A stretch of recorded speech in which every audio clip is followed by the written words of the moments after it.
Salut à tous, le journal du foot de ce jeudi 23 mai, les hommages des joueurs de l'OM à Rudy Garcia. Après l'annonce du départ du coach marseillais, Mario Balotelli l'a remercié sur les réseaux sociaux.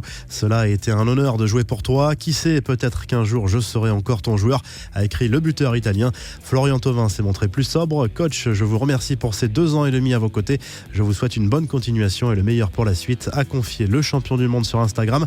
Dimitri Payet s'est exprimé en conférence de presse et en a profité pour faire une confidence sur son avenir. Nous avons tous notre part de responsabilité dans ce qui vient de se passer. Je sais ce que je vais faire l'année prochaine, je serai là et j'espère pouvoir faire une meilleure saison, a expliqué le meneur de jeu olympien. Le projet d'un mondial à 48 au Qatar tombe à l'eau. La Coupe du Monde 2022 se jouera bien à 32 pays. La FIFA a annoncé qu'elle abandonnait l'idée d'un mondial à 48 équipes pour des raisons politiques et logistiques. Le passage à 48 se fera en 2026. Ces nouvelles révélations sur le transfert d'Emiliano Sala à Cardiff City.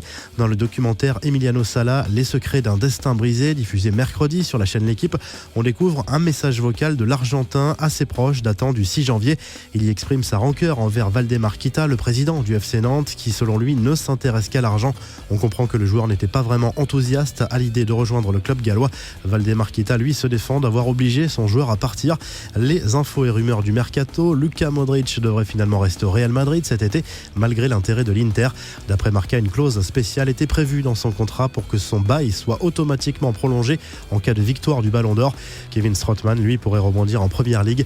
Le milieu de terrain néerlandais intéresse Manchester United qui envisage un prêt selon Sky Sports.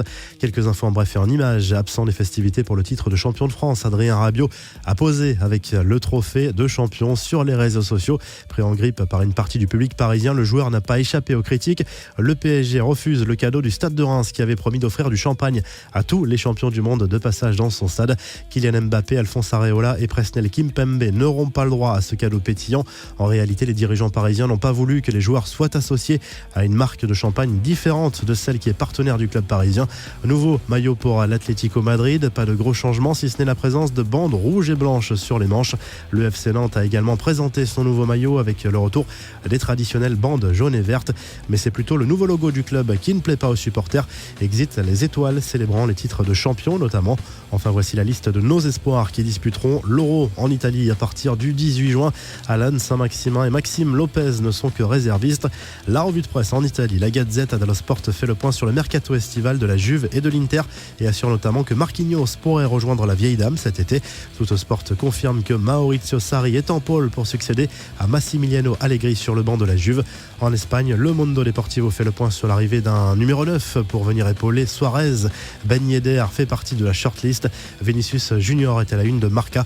Le jeune brésilien assure avoir vécu une saison géniale malgré les mauvais résultats du Real Madrid cette saison.